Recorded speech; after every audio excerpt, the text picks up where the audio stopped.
La segunda carta de Pablo a Timoteo. Esta es la última y la más personal carta de Pablo. La escribió desde otro de sus tiempos en la prisión, dirigida a su querido colaborador y discípulo, el joven Timoteo. No sabemos exactamente qué tanto tiempo pasó desde que él había escrito Primera de Timoteo, pero podemos ver que la situación de Pablo había cambiado y para mal.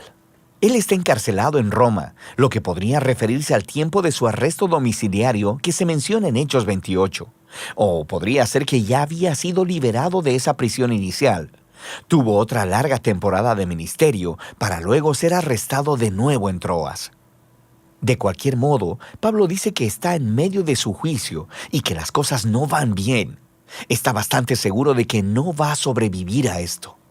Así que a partir de esta situación muy oscura, Pablo acude a Timoteo, quien parece todavía estar trabajando en Éfeso. Pablo le pidió a Timoteo que viniera y estuviera con él en la prisión, para que pudiera delegarle la misión de plantación de iglesias que él había iniciado. El diseño de la carta es bastante sencillo. Tiene dos grandes secciones en las que Pablo reta a Timoteo. Primero, a aceptar su llamado como líder, y luego, antes de que vaya donde está Pablo, enfrentar a los maestros corruptos que todavía están causando problemas en Éfeso. Después de esto, Pablo concluye la carta. Pablo inicia agradeciendo a Dios por Timoteo y su familia, específicamente por su abuela Loida y su madre Eunice. Ellas sumergieron al joven Timoteo en el contenido de las Escrituras del Antiguo Testamento y le inculcaron una profunda fe en Jesús, el Mesías. Así que, por esa fe tan firme, Pablo ofrece su primer reto a Timoteo. Le llama a rechazar cualquier tentación de avergonzarse por las buenas nuevas sobre Jesús o por Pablo, quien está sufriendo en prisión por anunciar esas buenas nuevas. Ahora, la razón por la que Pablo necesita enfatizar esto es por el estigma negativo que se ganó por sus muchas prisiones. Esto hizo dudar a muchos de los colaboradores de Pablo de hasta su llamado a ser apóstol.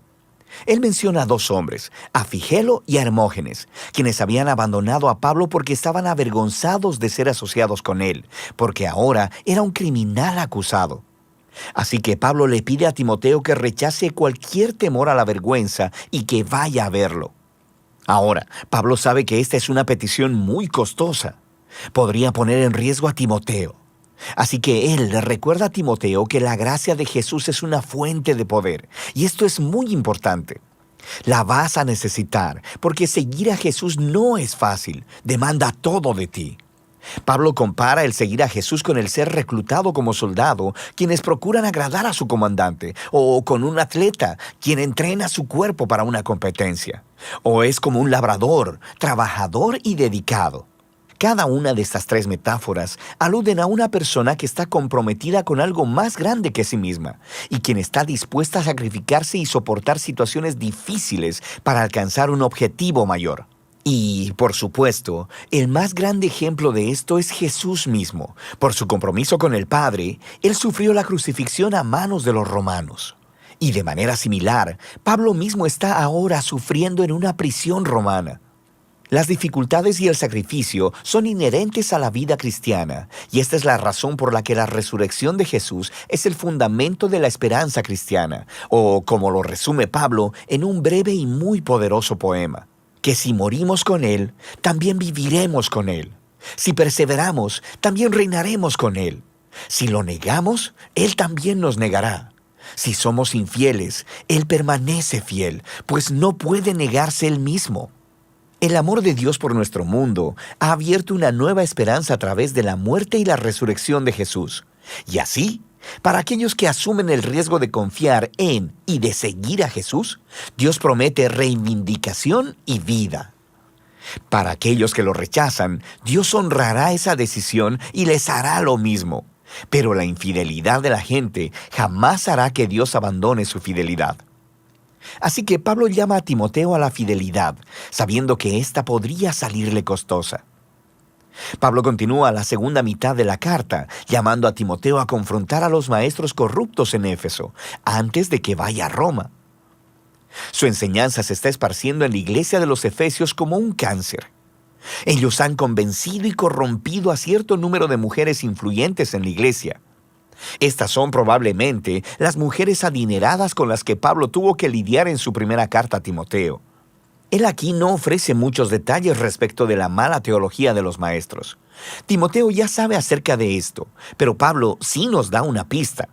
Dice que ellos enseñan que la resurrección de los creyentes ya tuvo lugar.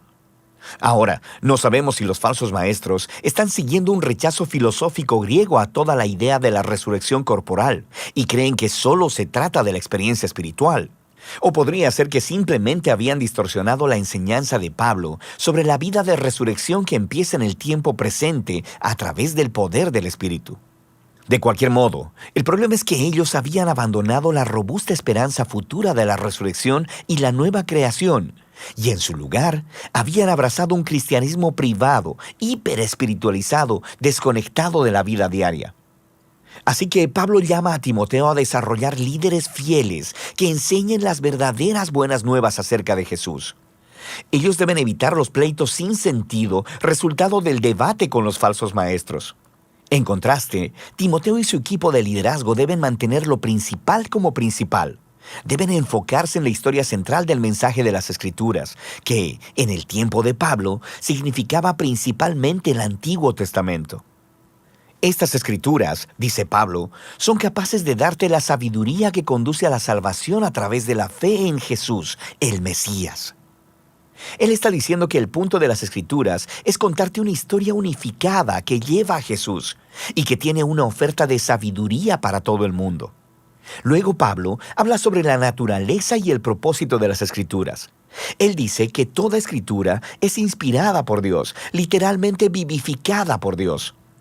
Esta es una referencia al rol del Espíritu guiando a los autores bíblicos para que escribieran lo que Dios quería que su pueblo escuchara.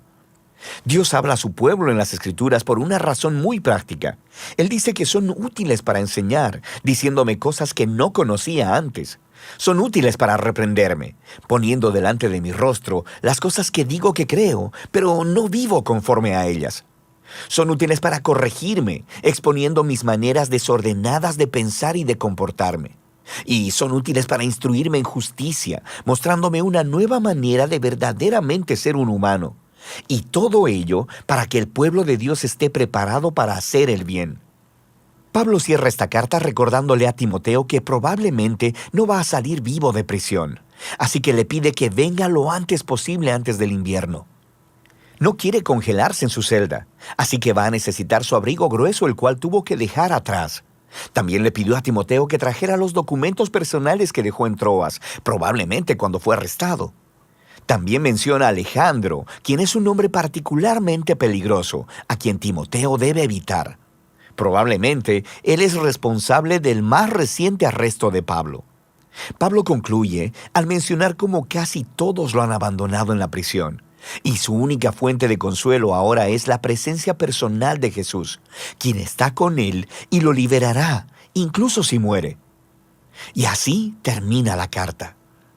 La carta de segunda de Timoteo se levanta como un recordatorio de que la vida tan influyente y la misión de Pablo fueron marcadas por retos continuos, sufrimientos y luchas.